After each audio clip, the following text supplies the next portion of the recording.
Tamil Nadu is a state notorious for caste-related crimes. Its southern districts, including Thoothukudi, Tirunelveli and Pudukkottai, have made headlines several times for caste-related atrocities and caste killings. So much so that activists who work towards tribal and Dalit rights have been demanding that these three districts be declared as caste atrocity-prone districts. Although Tamil Nadu's capital state Chennai has never actually made it or featured in this list, the first caste killing has been recorded this year, that is in 2024.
அவன் வாழறதுக்கு ரொம்ப ஆசைப்படுவேன். அவனா வரல, அவனை வர வச்சாங்க. நீ வந்து ஆம்பளையாக இருந்தால் வரணும், நீ பொட்டை, அதனால தான்டா ஒழிஞ்சின்னு இருக்கிற. அவங்க அண்ணன் தினேஷ் ஆளை வச்சு மிரட்டி இருக்கிறான். தினேஷ் பேசினானா என்னான்னு தெரியல எனக்கு. ஆனால் அவன் சொல்லி தான் இதை பேசியிருக்கிறாங்க என் பிள்ளைகிட்ட. மறுபடியும் அவனுக்கு தூண்டுதல் பண்ணி தான் அவனை வர வச்சாங்க. வந்ததுக்கு அப்புறமும் மிரட்டுறதோ, எங்கன்னா போனால் பின்னாடி பின்தொடர்றதோ, பின்னாடி நிற்கிறதோ, சும்மா அவனை வந்து சீண்டின்னு இருக்குது, அதெல்லாம் பண்ணின்னு இருந்தான். அதுக்கப்புறம் அதுக்கும் இவன் போகலை. அப்போது பாசம் இங்கே ஒரு ஆளையும் வச்சுட்டான், ஒரு ஸ்ரீராம்ன்ற பையனை. அவன் முன்னாடியெல்லாம் ஃப்ரெண்டாக தான் இருந்தான். அதுக்கப்புறம் இடையில அவங்க ஆஃப்னர் பசங்க கூட தான் இருந்துக்கிறான். அவனை வச்சு மற்றபடி ஒன்றையும் பண்ண முடியாது. இவன் பாசத்தால் தான் இவனை வீழ்த்தணுன்ட்டு அவனை இங்கேயே தினைக்கும் வந்து பேசுகிற மாதிரி இது பண்ணுறான். அவன் கூடிய அண்ணன் வேலை செய்யும் போதெல்லாம் அவன் கூடயே இருக்கிற மாதிரி, எங்கே போனாலும் அவனை கூட்டின்னு போகிற மாதிரியும், எங்கன்னா வெளியில் ஒரு பேர் பாஸ் வாங்க போனாலும் அவனை கூட்டின்னு போகிற மாதிரி அப்படிலாம் அவனை பிரெயின் வாஷ் பண்ணி வச்சுருக்கிறான். அண்ணன்ட்டு பாசமாக இருக்கிற மாதிரியே அண்ணன்ட்டு அப்படியே அவன் சொல்கிறத கேட்குற மாதிரி அவனை வந்து யாருன்னா இதை சொல்கிறான். இவன் ஃப்ரெண்டுங்க இருக்கிறாங்க, நல்ல ஃப்ரெண்டுங்களும் இருக்கிறாங்க. அவனுங்களை வந்து சேர்க்காம அவனுங்க கூட போகாத அளவுக்கு என்னை இதை சொல்கிறாங்க அதை சொல்கிறாங்க அப்படின்ட்டு இவங்கிட்ட அவனுங்களை சொல்கிறது, அவனுங்களை ஒருத்தனா கட் பண்ணி விட்டுருக்குறான். ஏன்டா அவன் நல்லவன், அவனை ஏன்டா சொல்கிறீங்க அப்படின்னு சொல்லிட்டு அவன் ஃப்ரெண்டுங்க கூட இவன் சண்டை போடுவான். அப்போ வந்துட்டு ஒருத்தனா கட் பண்ணிட்டான். லாஸ்ட்டில் யாருமே என் பிள்ளை கூட போகாத டைம், எல்லாரும் கூட மன கஷ்டத்தோடு அந்த டைம் பார்த்து என் பிள்ளைய வர வச்சுட்டான். கால் பண்ணி தான் வர ஸ்ரீராமன்றவன் சனிக்கிழமை ஃபுல்லாக கால் பண்ணிக்கிறான், எடுக்கலை. சாயந்தரமாக இவன் எத்தனை ஃபோன் பண்ணிட்டான், நம்ம எடுக்கலை, என்ன தான் கேட்கலான்ட்டு எடுத்துருக்குறான். இது மாதிரி இங்கே வானா அப்படின்னு சொல்லியிருக்கிறான். சரி போய் தான் பார்க்கலான்னா அப்படின்னு சொல்லிட்டு போயிருக்கிறான். போனதுக்கப்புறம் கூட இருக்கிற பையன் வந்து அவன் ட்ரிங்க்ஸ் சாப்பிட்றவன். அவன் வந்து உள்ளே போயிட்டு எனக்கு ஒன்று வாங்கின்னு வந்துடுறேன் அப்படின்னு சொல்லிட்டு உள்ளே போயிருக்கிறான். அவன் வாங்கின்னு வரலாங்க, என் பிள்ளை வெளியே இங்கே தான் நின்றுடுறான் நீ அப்படின்னு சொல்லிட்டு தான் போய்க்கிறான். வெளியே தான் நின்றுந்து இருக்கிறான். அவன் உள்ளெல்லாம் போகல, வெளியே தான் பக்கத்தில் தான் என் வண்டியை நின்று இருந்தது. அந்த இடத்துல தான் நின்று இருந்துருக்குறான். அங்கே தான் வந்து அவன் உள்ளே போயிட்டு வெளியே வரலாங்கடி கீழே சாச்சிட்டு.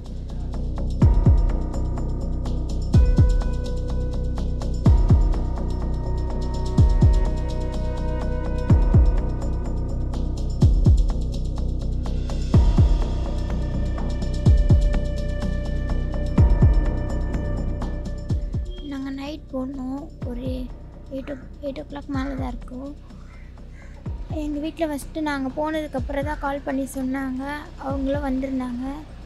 வந்துட்டு என்கிட்ட பேசினாங்க. என் கூட வந்துரு, ஏதாச்சும் கொடுத்துட்டு நான் பார்த்துக்கிறேன்னாங்க. நான் வரலன்னு சொல்லிட்டேன். அவங்க இதோட என்னை எழுதி கொடுத்துட்டு வேணாம் போன்னு சொல்லிட்டாங்க. நான் எழுதி கொடுத்துட்டேன் அவங்க வேணான்ட்டு. அவங்க போட்டிருந்த எல்லா நகையும் கேட்டாங்க, எல்லாத்தையும் கொடுத்தா. அப்போ கோல்டு மட்டும் தான் என் கையில் இருந்துச்சு, அதை மட்டும் கழட்டி கொடுத்தேன். இருந்தது என் கையில் இருந்தது, அப்போ என்ன இருந்ததோ அதை மட்டும் கொடுத்துட்டு வந்துட்டேன். அதுக்கப்புறம் வந்து அங்கேயே என் அண்ணன் மிரட்டினா, உன்னை விட மாட்டேன்ட்டு என்னோடய ஃபஸ்ட் அண்ணன். அவங்க அப்போயே என்கிட்ட சொன்னாங்க. நான் போய் அப்போயே போலீஸ்கிட்ட சொன்னேன், ரிட்டன் கம்ப்ளைண்ட் அது எடுத்துக்க முடியாது சொல்லிட்டாங்க.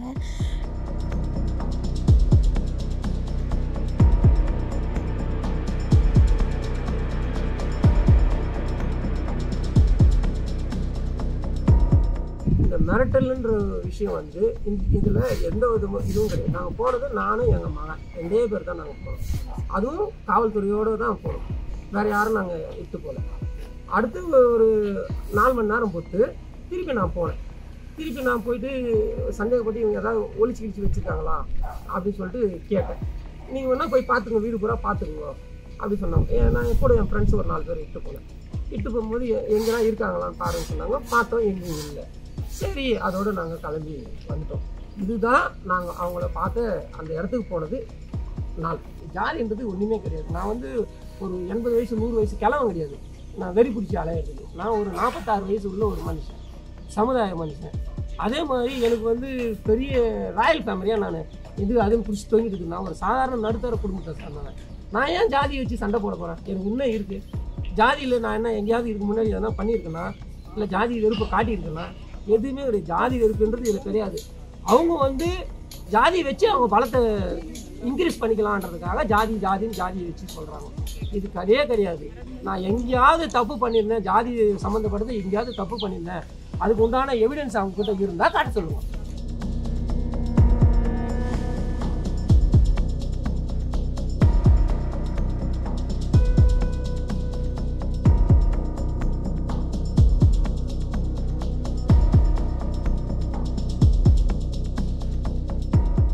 என்னோடய ஃபஸ்ட்டு நான் வந்து வரவே இல்லை, பேசவே இல்லை சொல்கிறாங்க. அவன் தான் வீட்டுக்கு வந்து மிரட்டிட்டு போயிருக்கான். 3 லட்ச ரூபா கொடுத்தா ஆளை வச்சு ஆளை காலி பண்ணிவிட்டு 1 வருஷத்தில் வெளில வந்துடுவான், அந்த மாதிரிலாம் சொல்லியிருக்கான். போலீஸ் ஸ்டேஷன்லேயும் அவங்கள மிரட்டினது அவன் தான். அவனை விட மாட்டேன், வைக்க மாட்டேன் அப்படின்ற மாதிரி மிரட்டினது அவன் தான். அவங்களுக்கு கல்யாணம் ஆயிடுச்சு, அவங்க வாழ்க்கையை பாதுகாக்கிறேன்னு சொல்லிட்டு என் வாழ்க்கையை நாசம் பண்ணிட்டு அவங்க பெரிய பிள்ளை வாழ்க்கையை பாதுகாத்துன்னு உட்காந்து இருக்காங்க. ஆனால் அவங்களும் வந்தாங்க. அவருக்கு என்ன பேக்கிங் இருக்குது? அவர் இப்போது டிஎம்கேல ஒரு போஸ்டிங்கில் இருந்தார். இப்போ என்ன போஸ்டிங்கில் இருக்கான்னு எனக்கு தெரியல. ஃபஸ்ட்டு கட்டிட பிரிவு துணை அமைப்பாளராக இருந்தார். இப்போது நடுவில் சேஞ்ச் ஆனார். அது என்ன போஸ்டிங்னு எனக்கு தெரியல. நான் அதை பற்றி எதுவும் கேட்டுக்கலாம் அவங்க கீழே.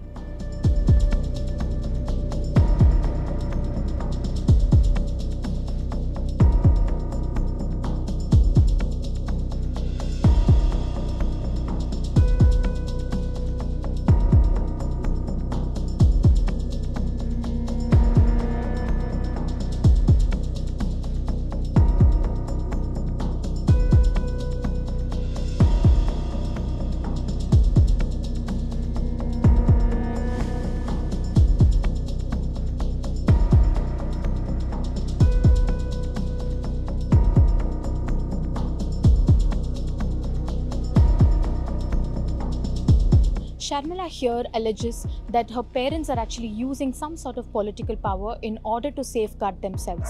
She demands that the police take accountability for negligence for not accepting her complaint in the first place, and she also demands that both her father Durai Kumar and her elder brother Naresh be included in the case as accused. This is Nadarshana with camera person Videsh for the News Minute.